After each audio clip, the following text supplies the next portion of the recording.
Hi.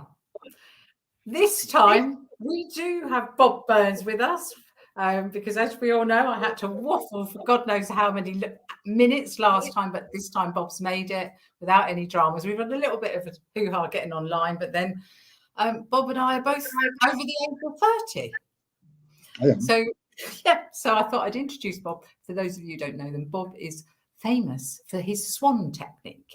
And Bob, you've developed it over years. You've written books about it, done DVDs about it. I see on Facebook so many people that have trained to do the Swan with you. I've seen them giving you feedback on their brilliant results on the Swan, which we've had debates before because mine's the IMR, the Ideomotor response. You're quite adamant that it could be an IMR, it might not be an IMR.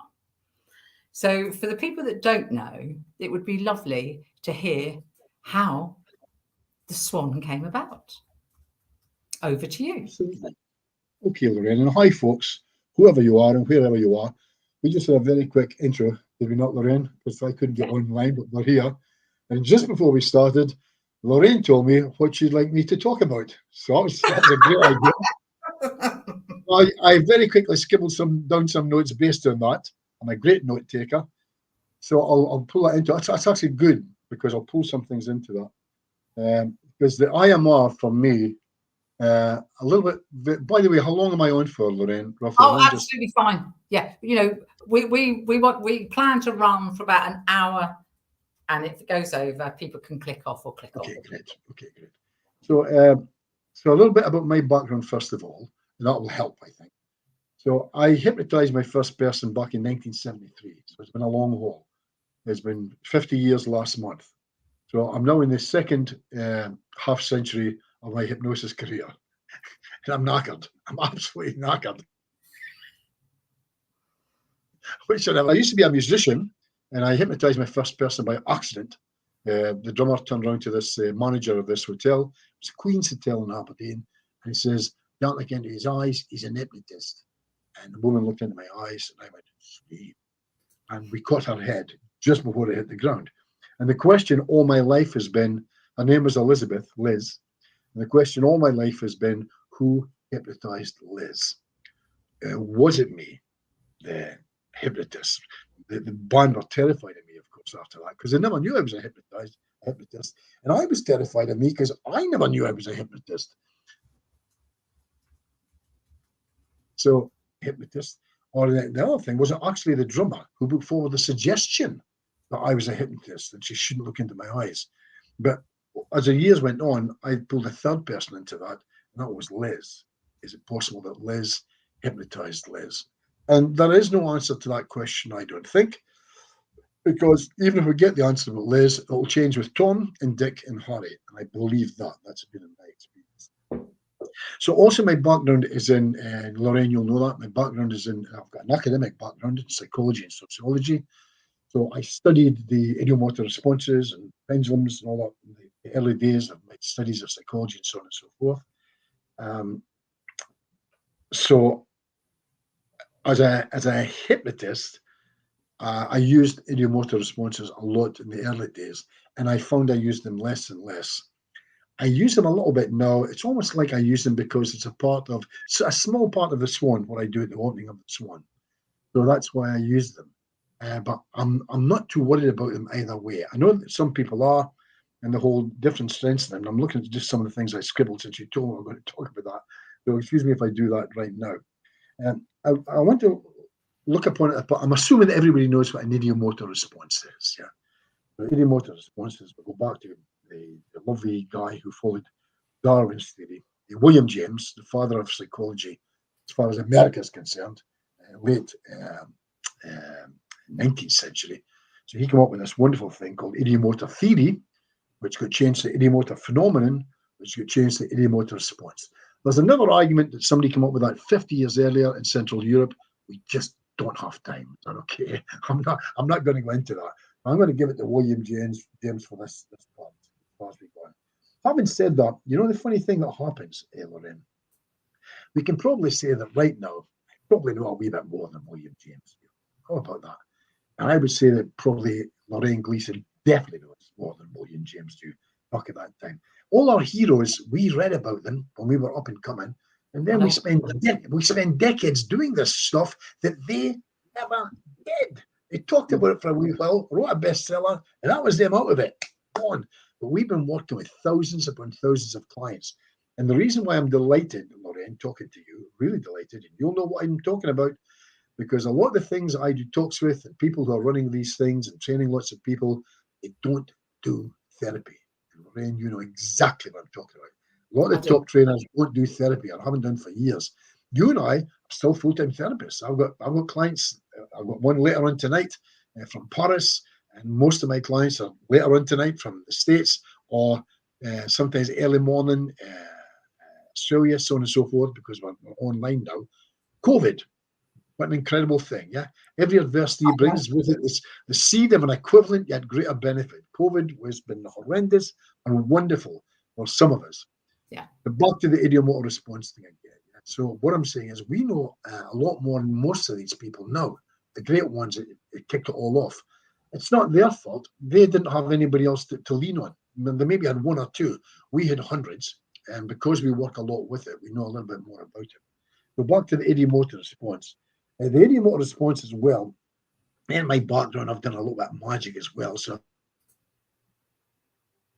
I've used it to, one of the stuff to cheat, to work with corporate clients, to do things, to get answers, so on and so forth. The person I just mentioned earlier to you, just before we came online, that lovely lady therapist from London, when I told her what her PIN number was, and she went, ah! She just had no idea how I could work out what her PIN number was. Yeah, but Bob, you have omitted the fact that you are also a great magician. Well, there's the thing. I love your magic. But if everybody could look in my eyes for just another minute, please. Get all about that. There we go. We can carry on now, Lorraine. That's how simple it is. So let's look. I thought it'd be a good idea to look at arguments against the idiomotor response first of all. Not tons. We could spend a whole evening doing that, but it's good for us to check the things we do and to check things against them. Just as I love arguments against the Swan, I love them. That's what makes it so much better. It's really well checked. So the first argument, based on psychology and the history of psychology, it's a named argument. It's called the argument of tradition. How about that? The argument of tradition. So in other words, it must work.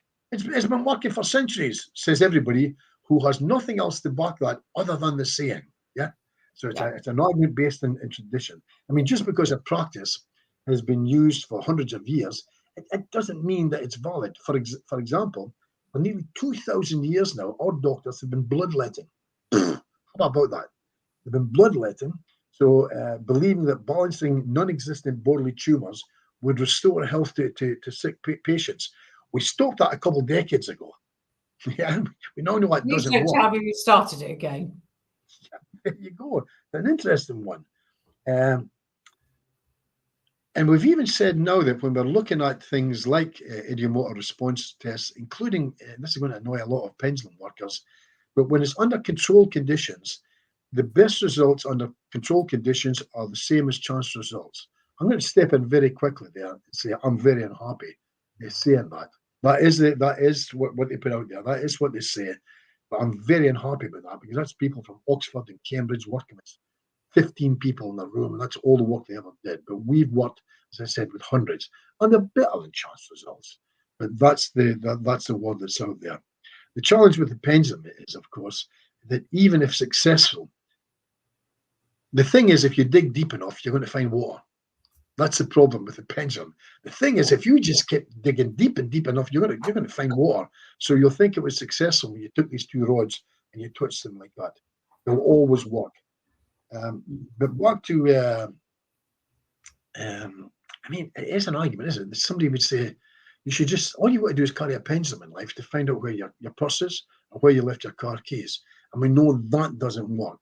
But that argument will go on and on forever, so we mustn't go there. I was just going to say, I'm not going into that one with the pendulum. Well, one of my trainers. I've mentioned the idiomotor response. Yes. Yes. I mentioned the idiomotor response for that we use it for different reasons. Yeah. But it's where the idiomotor response comes from. Now, a lot of people use the idiomotor response to believe it's the subconscious talking to them. And if that's what they want to do, fine. Swan doesn't do that. Swan is something else, and we'll get to that a wee bit further down the line. I know we said an hour, but already I'm thinking maybe 4 or 5 hours. I'm just excited about this. I don't know what it is. Don't switch me off, whatever happens. Anyway, what we're talking about is this. When the Swan came to me all that years ago, I'd just done my normal Tai Chi set down at the beach in Montrose. It's Saturday morning. I've come back. It's 10 o'clock in the morning. I've run my fingers through my hair. I went back in the chair. And I'm watching the. Is he just froze? Who said that? Excellent. So as I'm watching, as I'm learning how to make some new song, I have turned around. I see my hand hanging like this. I actually open my mouth and say, "You beautiful. You look like a swan, don't you?" And my hand goes like this. Get out of here.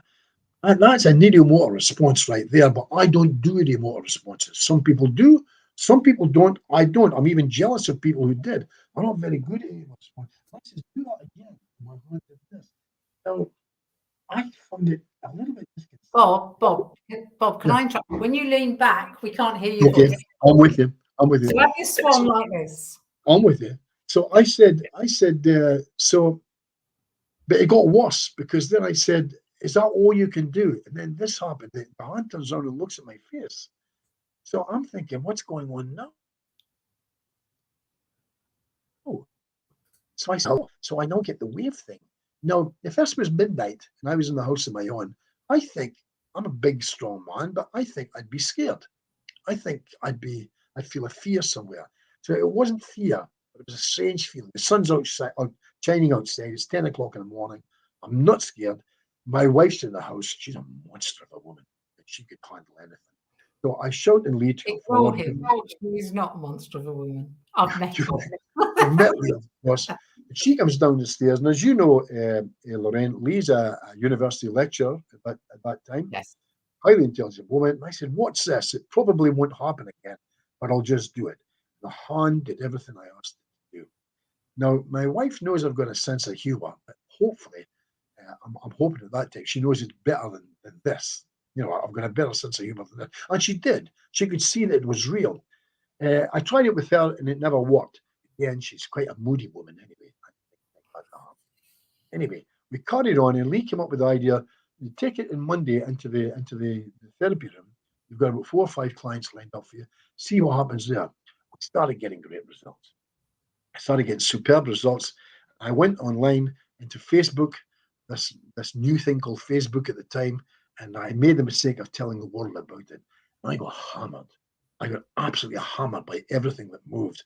And one guy that was really, really hard on me was the psychologist. I believe you know him now, Felix Economakis from London. Yes, yes. Felix actually called me C word online.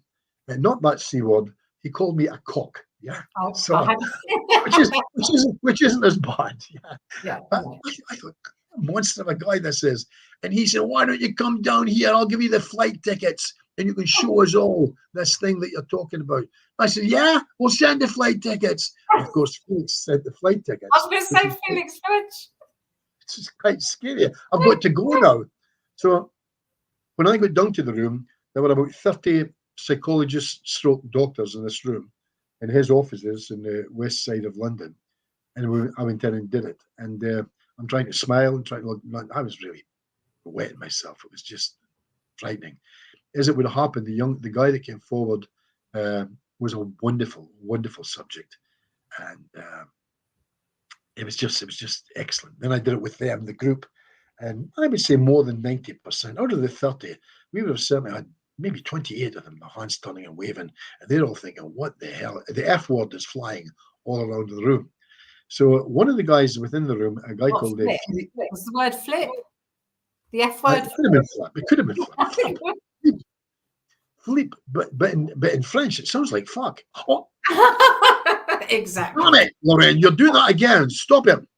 So Philippe Miras, during the coffee break, I'm excited now, but I've gone through a lot of adrenaline. I want to stop. And he says, "Could you show me again?"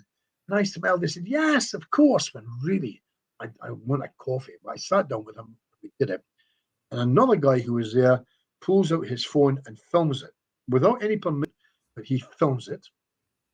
And I don't know he's filming it at the time. And I can tell you now that it went all around the world. This guy went and put it onto the internet. And the interesting thing is, it's not a great one. It's the one that's most well known. And so, for example, here's the Swan. That's the Swan. This is Philippe's one. Not great. But the reason why it was so good is I think people around the world, when they saw it, they thought, that's real. Yeah. It's not an art. It's not too good. It's not great, but it's still interesting. And you can see by Philippe's face, somebody told me this yesterday. You could tell by Philippe's face that he was a bit in shock. But Dr. Miras is going, what the hell's going on here? So what I did after that is I went back up the road, got a DVD made of it, selling hard DVDs now. They're downloadable. I've got it upstairs in my therapy room. Bless you, my darling. But and well, the rest is kind of history. I remember Lee saying, how do we get our money back? I spent over £1,000 and we got it back by Thursday and it paid our mortgage off within a couple of months. It just went wild. And the great thing about the Swan, as you know, is there's not a lot of film of me out there saying how wonderful the Swan is and how great I am and so on and so forth, because I don't need to. As you said, most of my stuff is people talking about it. I've never marketed it outside Facebook. I've never spent a penny on it. It's just there by word of mouth. Now it sells in well over 85 countries around the world, and most of the time it's just other people on the web doing it. It gets copied by lots of people. The Swan download now sells for £36. The Swan unit, that and the Swan Speaks, where we get a little bit deeper. It's not for the faint-hearted. Before you'll have a look at the second one. That's 60 quid for the two, but I can tell you now, if you want to go to the Far East, you'll pick them up for 128. I get ripped off there and get sold for 128. You can buy the hard copy there. Lovely, because every now and again I get sums of money from people saying, I bought your thing for 128. I loved it, but I heard this is the price of it. So here's the other, and they give me £58, 72 pence, whatever it is, the extra money, which is absolutely beautiful, nothing to do with the money. So how do you use the Swan in your therapy room? I use the Swan with every single person I see in my therapy room every day. I never don't use it, ever. In fact, a lot of people come to me because they want the Swan. They're kind of expecting it now. I did it yesterday with a lovely lady. I don't know if you know the name, Claudia Rickard. She's a woman based, she was from London. She's now in North Carolina. She does lots of stuff online. I got a call. It would have been 2:40 in the morning, Vegas time, last Tuesday. And it was Scott Sandilands, who runs Hypnotherapy. He says, hey, Bob, we're sitting around a table here all talking about you. When are you coming back? So he says, and I've got somebody, he said, I've got somebody who's going to contact you tomorrow. And that was Claudia. So he gave us a quick introduction. She came on. So I saw her yesterday. And while we're there, I thought, we might as well do something while we're here. So I did the Swan with her. And she was excellent. Beautiful. I should have filmed it. She went direct to direct voice, which is the second part of the Swan. And that happened, of course, one day, Lorraine, when I thought, I've got this. And what I'm doing is, so here's the Swan. I'll do the Swan myself very quickly, and we'll see whatever else anybody else wants to do. The Swan is basically this. It's just a couple of things. Put your hand like this. I'm not talking to the person, I'm talking to the partner inside them. If you could tweak one of their fingers for me, I'd really appreciate it. Bang, I get a sign. Fine. Quick, tweak a different finger for me. See if that happens. I've now got movement. You think you could turn the hand around towards the face? Oh, that's excellent. You think you could give them a wave? That's wonderful. And you think you could go back towards me? That's great. Give me a little wave while you're at it. Great. Nice to see you. By the way, how would you say yes to me if you need to say yes? So this is old school. As I'm going back when I first started, I didn't have anything else to do. So what else can I do except for the old Ideomotor response? So how would you say yes to me? Bang. How would you say no to me? Bang. And then it took me a couple of months to come up with a perfect question. As you know, Lorraine, whether people like it or not, I am totally scripted on the session, on the opening session. After that, I'm not scripted at all. But on the opening session with me, I am totally scripted so that I cannot forget anything. So the third question of the Swan is, and if I were to ask you a question that you didn't know the answer to, or you didn't understand the question, right? So you don't know the answer, you don't understand the question. What would you move? Very often they'll give me the finger, yeah, The middle one. or it'll just go no or something like that. So now I've got 3 answers to the 3 questions I need to ask. Now it could be anything. Are you real? Do you have a gender? Do you live in this world? Do you live in that world? Did they know you before in a past life? Are you simply in their subconscious? I'm going to ask that. And a lot of the times it'll be, yeah, I'm just in their subconscious. A lot of the time will be I'm an energy. A lot of the time will be I'm a male. A lot of the time will be I'm a female. I'm alien to human life. A lot of the other times will be I'm their husband from a past life. A lot of the other times will be we were lovers 3 centuries ago. So it changes all over the place. So as somebody once, I think it was. So would you say you have a set amount of questions that you ask as well? Well, once we get into conversation, it's really open. Then I'm not scripted at all. Then it opens. But what was happening with this was it was fine, but I needed more. I had one guy in the Swan itself. One of the guys in there he's a wonderful swanner, but he would never do direct voice. But he would spell things for me at speed. Mm-hmm. Beautiful speller. And I would write. So we're having conversations, and this went on for a year or so. And I thought I need to do something about this. So one day with a person, I said, "Tell you what, you can move their fingers, and you can move their hands and their arms, but could you move their cardiovascular system? Could you move their heart and their lungs and the back of their throat, and get them to breathe, their tongue and their teeth, and get them to speak? What do you think? You think you could?" And again, it sounds like I'm saying it off the bat, as if I'm thinking. Lorraine, I'm not thinking. I'm scripted. And good scripted people, good scripted people make it look as if they're thinking. Bob, we're never thinking. We know what we're going to say, yeah? Yes. So do you think, I don't, okay, I'm overdoing it now. Do you think you could? And so suddenly, yes, I think I could. Oh, wow. Would you like to try? I mean, you don't have to, but would you like to try? Yes, I'd like to try. Okay, see if you can do that. Cover them all right now. The heart, the lungs, cardiovascular system, the larynx. Simply take a nice deep breath and say the words, hello, and do that for me right now. And very often you get a lovely little lady sitting across me. He speaks like this. Thank you very much. Son of Hugo. Hello.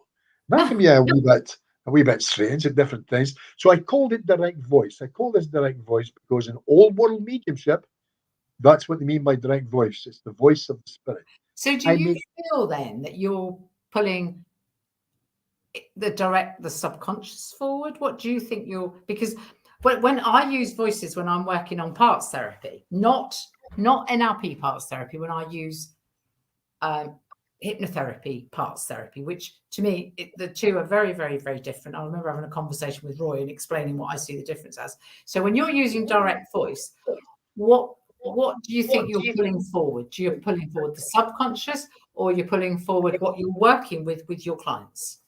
Well, I would never argue this with anyone. There's lots of highly skilled people out there who have absolute thoughts on it, and I'm not interested in changing their mind.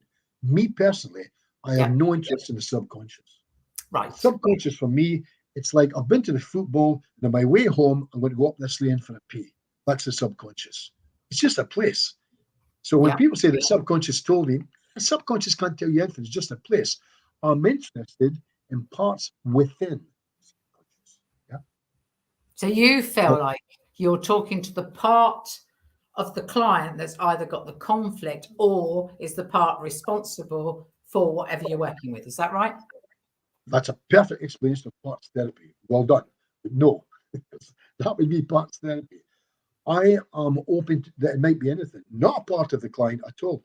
In fact, very often it's not a part of the client. In fact, very often it's not a nice part. In fact, very often it's foreign and it's just passing through. Passing through in that day, saw a light on. Again, we're back into 200-year-old mediumship. A lot of the old stuff, walk to the light and all that stuff, I'm annoyed about it, but I found it to be true. That annoys the hell out of me. But all these people from 150 years ago, it looks like they knew something, yeah? I can't deny what's there before me. So at times I'll say, and do you have a gender? Yes. Is it male or female? It's male. And did you know them from a past life? No. Did you know them earlier in this life? No. Are you just a guide for them? No. Are you here to help them? No. What are you here for? I get direct voice. I'm just passing through. Oh, and what did you I popped in to say hello. But I won't let them go I think there's a lovely saying, isn't there? Never waste a chance. Now, though most people in the Swan are not in hypnosis, I'm not going to waste a Swan encounter. So I'll say, well, listen, they've got a situation with this right now. Do you think you can help that in any way? Now, let's see what we've got there. This is really good. Yeah, some wonderful test situations. This person has got severe backache, come to see me, and I've got this part, and the part it doesn't have a name. I said, well, can we call you a name anyway? Arthur. Okay, well, but give me the name Arthur. Arthur, I'm just passing through. I have no interest. They've got a pain here. Can you see that? Yes, you can sense it. Yes, I can sense it. Do you think you can do something to take that pain away? I don't know. So it's all there. Nothing. Could you try it? Yes. Try it now and tell me what happens. It's done. And we're talking 3 seconds. Okay, Yeah. so hold on a second. I say to the person, where are we now with the pain? I've got no expectancy. It's not going to work. Rubbish. Where's your pain now? And they go, oh, pain's gone. So it becomes very interesting. So all the things I spent years on believing and learning about, I'm wrong. And I've got to put my hand and go, wrong. It can also be like this, or it can be like that, or it can be lots of ways. This thing we do is crazy. It's all over the place. Back to that thing you said about parts therapy. I love parts therapy. I love parts. And I know you get your man Roy come over now and again. Bless him. I love parts therapy. And I did parts therapy a great deal of my life. And a lot of this one is linked to parts therapy. Yeah. Can't get away from that. It's a part within the subconscious. It's like you said, let's be honest. We've studied all these people, all the Ericksons and everyone else, and we've studied them and we've taken it a step further. Because I do parts very, very differently. I do, as you know, the Ideomotor response very differently. And you do the Swan. And yeah, I love parts therapy. I actually counted up. I think there's about 12 different techniques. And that's all there is. And everyone takes them, spins them, changes them, uses them in a different way. I don't even know if I know 12 techniques. But I'm sure we do. Well, there aren't that many. There aren't a lot of things that I do. Somebody asked me just the other day, there's a guy from Melbourne, and he says, yeah, we're talking about inductions, and we wanted to know how many inductions do you do? We all put our money in the hat, and we come up with 17. We think Bob Burns does 17 different inductions. How many do you do? Well, I told him, I says, to be honest with you, I says, well, I asked him, how many do you do? He said, I do 5 inductions. And I said, why have you got 5? He said, because you've got to find the induction to fit the client. So that sounds good. That's good advice. It's good training. So he said, how many you do? I said, I do 1. I do 1. Do induction. Yeah. And I make it really good. And all my clients fit my induction. That takes a lot of time. Well, actually, I wrote a blog recently about that. I do 1 induction. And the truth is, I've not yet come across a person. If I said to you now, I'm going to count down from 7 to 1 and you're going to find yourself relaxing. Are you okay with that? It's not rocket science, is it? No. But I'm not. But the funny thing that's happened now, after all the years of me doing street hypnosis, doing, I used to run all over Costa Brava and Costa del Sol and Benidorm doing stage hypnosis. Well, no, I mean my average audience was 7. I can tell you. Was it? That's about it was, yeah. But I did lots of them, and that was good. So I was sharpening my cutting edge. Yes. 6 nights a week. But after all that's over, I can tell you that in the therapy room now, most of the clients that I see and I work with, they're not in hypnosis, and I'm not worried about it because they don't need to. I'm absolutely not. But that should be my main thing. I worry because a lot of people, they're not doing it right. They're not in hypnosis. And I used to call, you remember that term again, relaxotherapy. I used to accuse them of relaxotherapy. Well, listen, relaxotherapy is good. I don't want it is. Older than me, relaxotherapy, they get great results. So, I use it all the time. So there you go. And I think it's character. This is what I talk about. I think it's character. You're a stage stage. You did stage, you do magician. That's your level of work. I'm more relaxed, more chilled out. I've got a feedback, Willie. Are you able to stop that? And I'm able to relax, and that's how I work. And I don't think there's a wrong way. I don't think there's a right way. No, But everybody's I different. do not worry about hypnosis at all. No, I'm not interested, but I'll always go for it, and I always go for it. And I always try and get hypnosis, and I always test my work. Yeah. So, for example, if I'm with somebody one-on-one, I will always go for a hand. I don't bother with this stuff. That's not fantastic.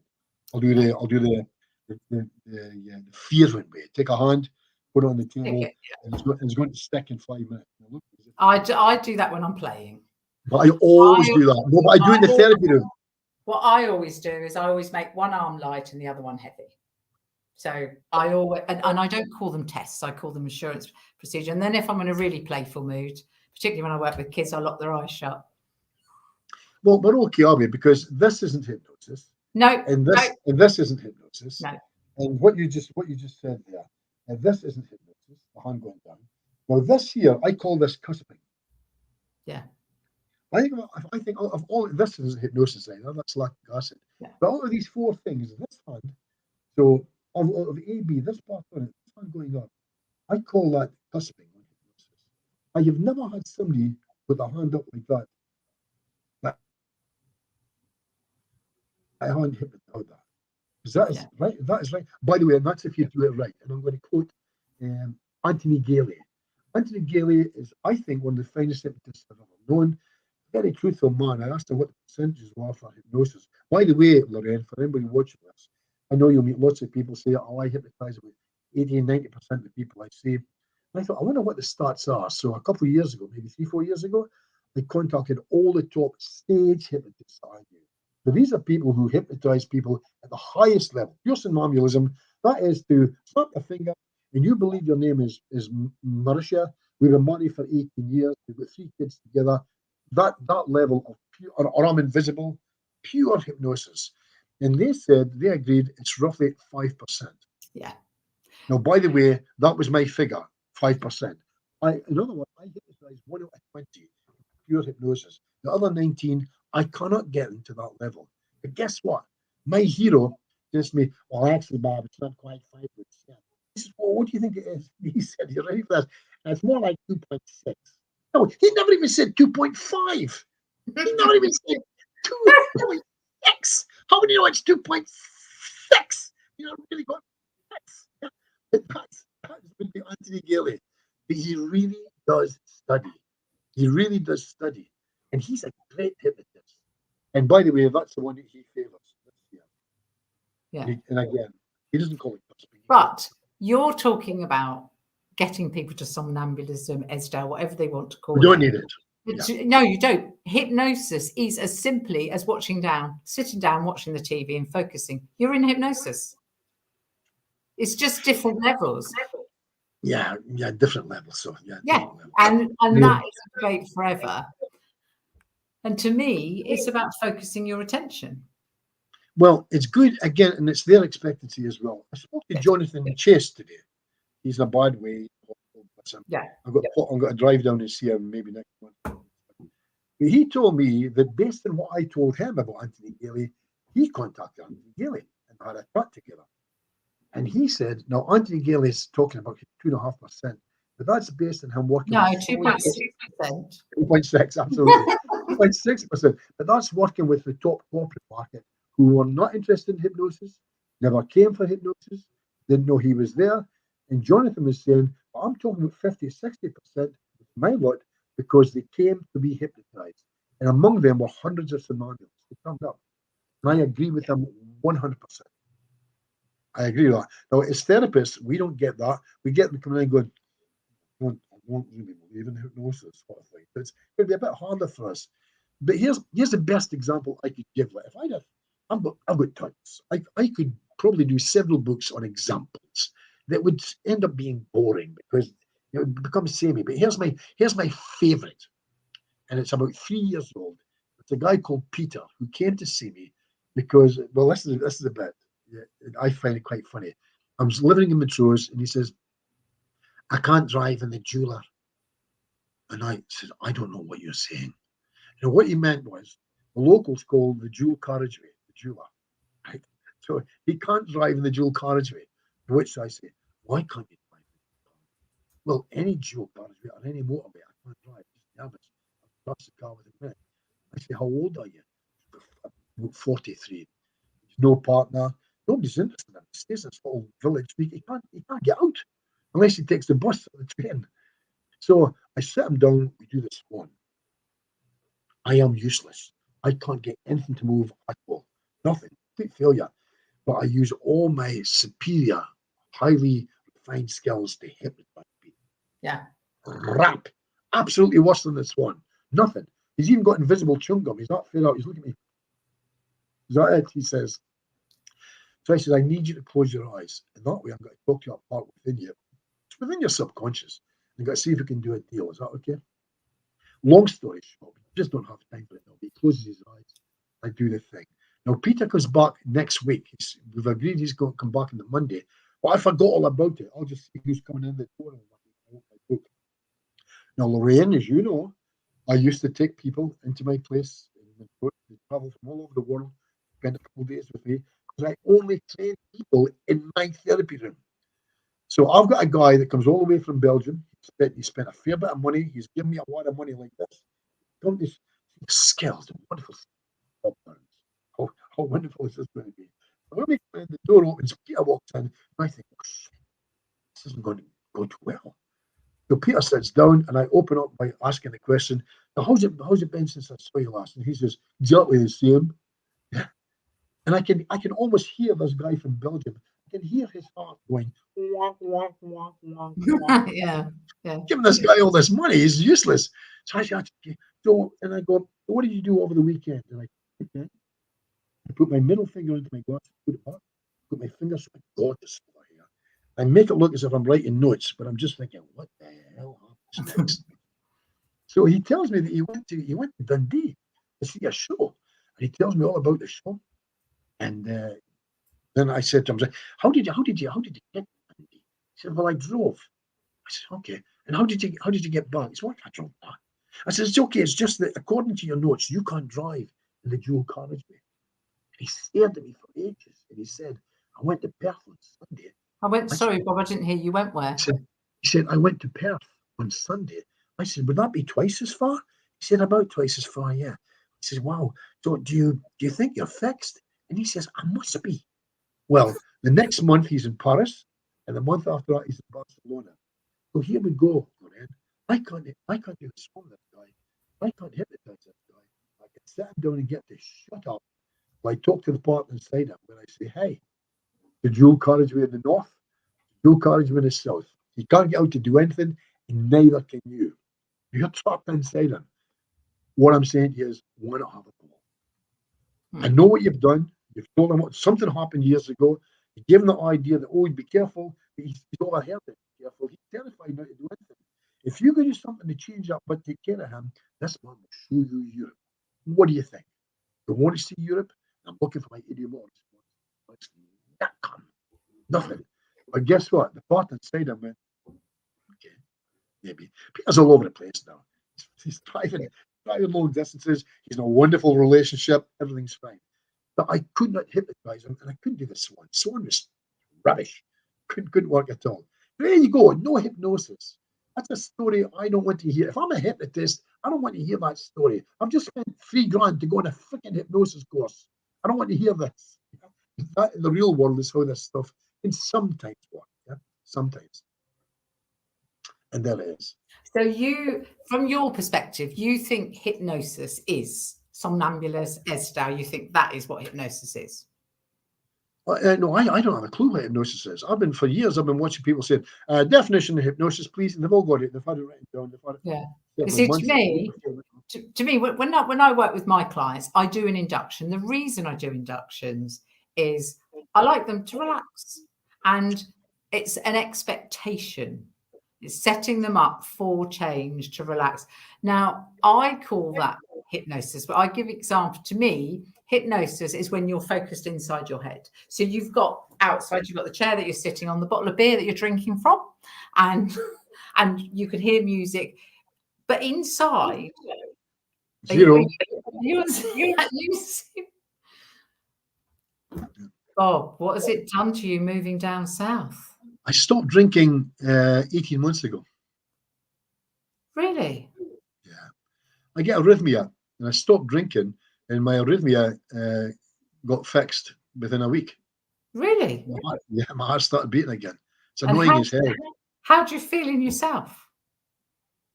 It never bothered me at all, which told me that I am not the alcoholic my wife thought I might be. And she'd be right enough to suspect that, because I was a hard drinker, Lorraine. But I'd always been all my life, and all my family had been. I come from I'm the guy that sits down. I'm the guy that sits down easy.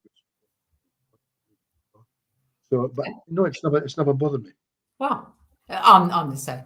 So to me, hypnosis. So it's just a term. To me, hypnosis is actually the term that I use for the induction. To me, I have no. As a matter of fact, the clients that I do have that go to somnambulism, I find they're too deep. I would much rather work on a lighter, more conscious level, because it's faster and it's quicker and it's easier. So when I first qualified 19 years ago, I got obsessed with what hypnosis was. I got all different depths, and I used to do deepness. I used to do tests. I don't bother with any of that. But my definition of what hypnosis is when you close your eyes, or if you're on the Swan, you are focusing your attention on a specific thing, and you are following simple instructions. Yeah, but the Swan won't be like that at all. The Swan, I've experienced it, Bob. Yeah. Lorraine has experienced it. But Lorraine's experience is different from James and Dick's and Harry's. Yes. If somebody will turn to me and say, "You know what? I know you told me not to fight it, not to help. I know. You told me don't fight me, don't help me, just allow it to happen. But guess what? I fought you all the way. Get that from dozens of them. It's the same when I do the IMR, because as you know, that's my absolute. I use Ideomotor response, and it is very much the way I use it. I've developed it over years and years and years. I do teach it on my diploma course, and as you know, I wrote more about it in my book. I have people say they fight it all the way, but it still responds. It still communicates with me, and I use it every single time. And I have watched in my therapy room absolute miracles occur on a regular basis. Things that I wouldn't write about in my book because people would think I was crazy. But that's the whole thing about the mind. I mean, I've been giving up placebos for 50 years. And by giving up placebos, I've been getting great results. You've given up placebos. I the placebos. I tell them it's a placebo, with 500 cc's of there in it, and they take it. Imagine going to see a doctor on Tuesday night, 8 o'clock. There's no windows in the room either, and you walk in, the man says, "Take the tablet." It's ridiculous, but everybody takes the tablet. Every now and again, somebody will say, "Sorry, what is it?" Bob, and I'll say, "I told you it's a placebo." Okay. They'll say, "They'll take the tablet." It's ridiculous. Bob, on my diploma course, I show a video by Katie Sykes. Have you heard of Katie Sykes? She's a scientist. I have not. Well, she did. She did on Horizon, Channel 4, and you know how they are setting out to disprove stuff. And she did it was years ago. She did one on hypnotherapy to set out to actually disprove, and I show it every time on my diploma course. So I think it's so interesting because I think it's in Montreal. The scientists, they set up this test with all the monitors of the brain for the placebo, hypnosis, and conscious, and they're doing it with the anesthetic. And it actually shows that when you are in hypnosis, which is not the levels that you and Jonathan Chase and everyone else are talking about, just relaxed and using your imagination, that what I consider hypnosis, you are actually accessing the same parts of your brain if you were awake. And the placebo accesses a different part of the brain. It's part of why I show it in my class, because she was, Katie Sykes, at the time I was part of the Institute of Natural Therapies, Roger Slee. I don't know if you ever met him in Dorset, and him and we used to have massive debates. I used to really enjoy my conversations with him. And you know, Katie Sykes was there to disprove that hypnotherapy works, that what hypnosis is. And by the end of the program, she actually said, there's definitely a place for hypnosis. And it proves that when you are relaxed and you are focusing your attention, you are accessing the same part of the brain if you were doing it consciously. So I'm pretty sure I wrote Is it me with the sound, Shelley, or is it Bob? It's Bob. Bob, you fade in and out with your microphone. I'm not sure how that's happening. When you're sat forward, I can hear you. But when you go back, okay. Yeah. So in that thing, and I write about this in my book in some chapter. Probably a chapter on placebos. We got a guy, and I'm pretty sure it was in Montreal, and it was the Horizon Group, and maybe named Katie. I can't remember if I do or not. Yeah. But what they did was the guy comes in a wheelchair, and he gets told that they're going to do some work with him with a placebo. The writing is all the wire up is called an electrocephalograph. They put it on his head, and he says, "Can I go to the toilet?" And one of the doctors is cheeky enough to say, "In a minute, we'll just get this done, and you can go." And he thinks, "Jesus, I'm all this way. I just want to pee. They won't let me pee." So they ask him to take the placebo. He swallows the placebo. They look at a screen and say, "Okay, you can go to the toilet now." He stands up from the chair that he's sitting in, and he marches the 80 meters to the toilet. Marches. Yeah. There was marching back, and he sits down, and they said, "How are you?" He said, "Well, it's quite strange, but placebo seems to be pretty good." He said, "Well, that pain, it's actually gone." And they'll ask him to look at the monitor now. And when he took the placebo that they told him was a placebo, something inside his brain started to make immediately dopamine. And they watched the dopamine go from his brain into the cortex and right through, completely destroying pain. Yeah. Now, the interesting thing is, they knew it wasn't a placebo. Sorry, they knew it was a placebo, and he knew it was a placebo. I've watched the program. So it made no difference whatsoever. So we've got three characters in here. We've got the doctor who knows it's a placebo and doesn't lie. We've got the patient who knows it's a placebo, takes it anyway because he's pissed off with him. But we've got this part inside his head who says, "Oh, so they want to play games. I'll show them. I'll show them a great game. Jimmy, get some dopamine, please. Heather, put it in the cerebral cortex for you. Send it down now, and then watch dopamine getting made." And this part within the guy's head or whatever looks at them through his eyes and goes, how are you going to handle this? That's what's interesting about the placebo. Yeah. Yeah. As soon as I could tell, we make it. Yeah, we don't have time. But I've used placebos for many, many years now. But inside mine, I used to put in baking powder, and I used to think, "What can't give them powder?" You know. So after a while, it was my wife that told me. She says, "Don't put that in there. You look like if anybody was to come in and think they're making curry." They would, wouldn't they? Yeah. There's white powder all over the place. I says, "What should I put in?" She says, "Nothing." I says, "But then they'll know there's nothing in it." She says, "You're an idiot. You're telling them it's a placebo. Why are you giving them if you're not giving them anything?" So I started giving them an empty shell, and this used to happen, Lorraine. They say, "What's inside it?" And I go, "Nothing." I pick up the shell, go, "Nothing." And they go, "Oh yeah," and they'd still take it and swallow. I've never had anyone not take the placebo. And that's interesting, isn't it? Yeah. So I've done lots of testings with that. And one of my favorites was, for years I did pendulum. That's not my thing. My thing was a pendulum. I dropped the pendulum after a while, and I ended up becoming. You faded again. You faded again. I dropped the pendulum after a while because I wasn't getting the results I wanted. It wasn't clear results. Yeah. Well, I never actually started with the pendulum. I know I was taught with it, but for me, it was that day's training. One day we had on the Ideomotor response, and my teacher said, "Look, it doesn't really work, and it's hard to learn."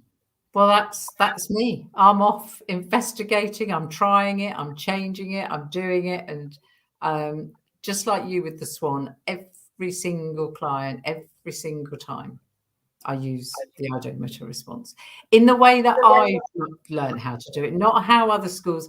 And I'm not into. I just think because I work with subconscious, and I think it's a bright 9-year-old child, and it's simple. It's either a yes or a no. I don't bother with don't knows, don't want to answer that, don't, because that's complicated to me, Bob. Well, you're there with Jonathan Chase, who believes it's a 9-year-old child as well. I'd love to have it. For me, it's a 7-year-old child. Yeah.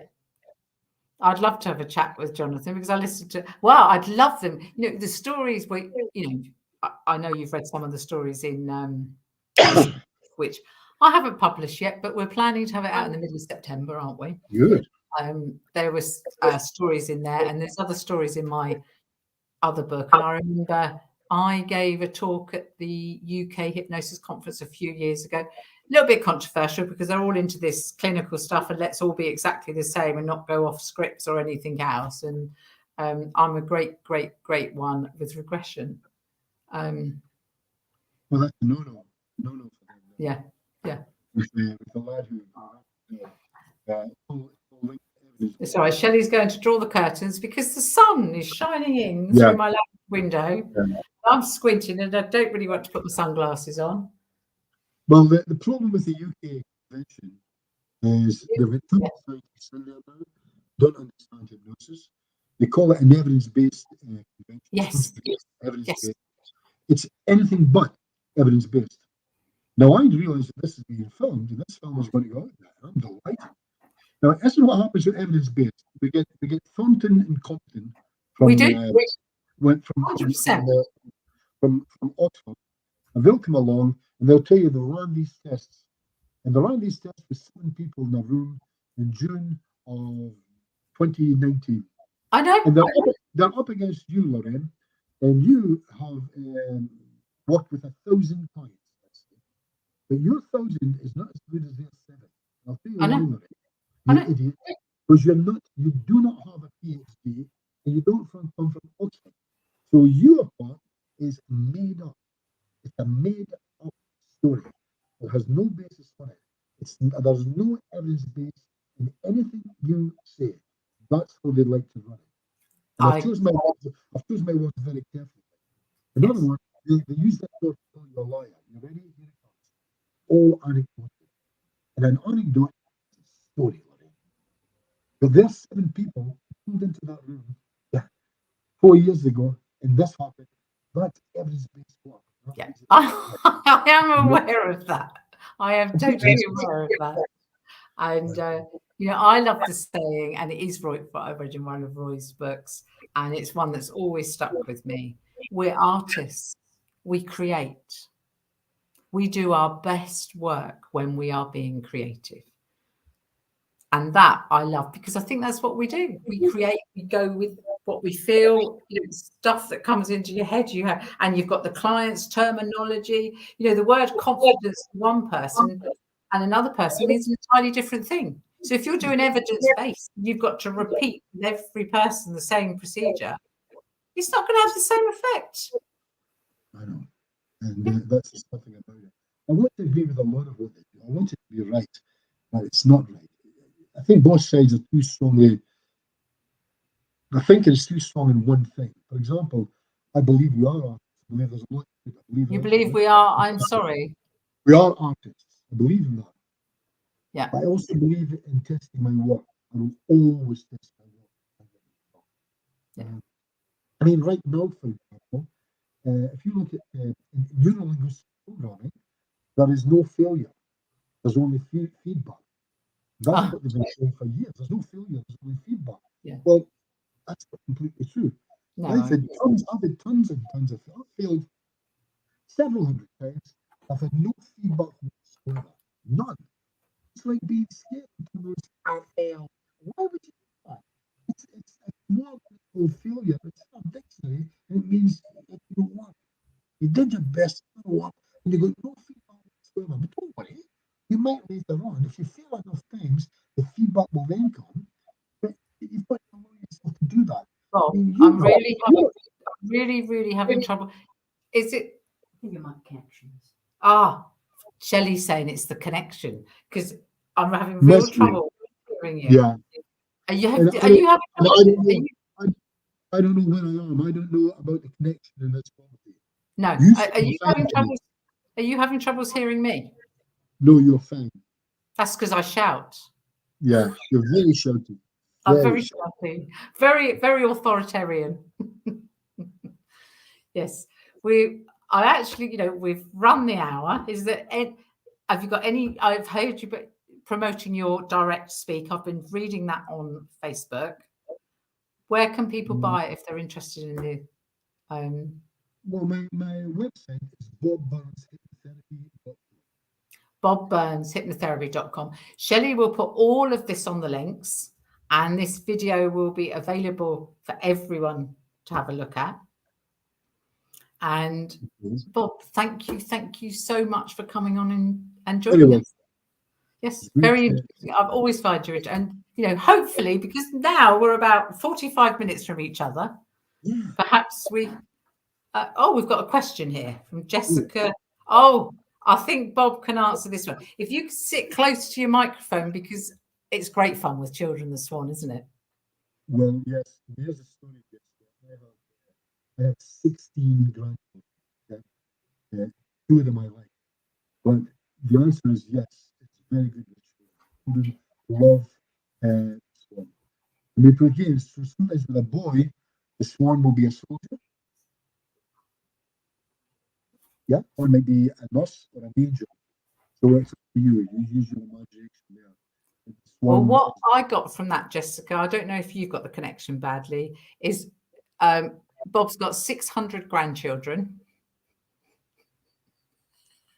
16. I know, I was being silly. And you do, and they love it, and they play with it, don't they?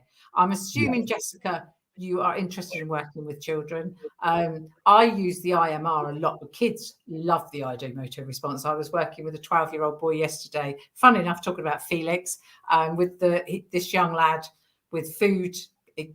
He couldn't try foods and everything. I've had several emails since.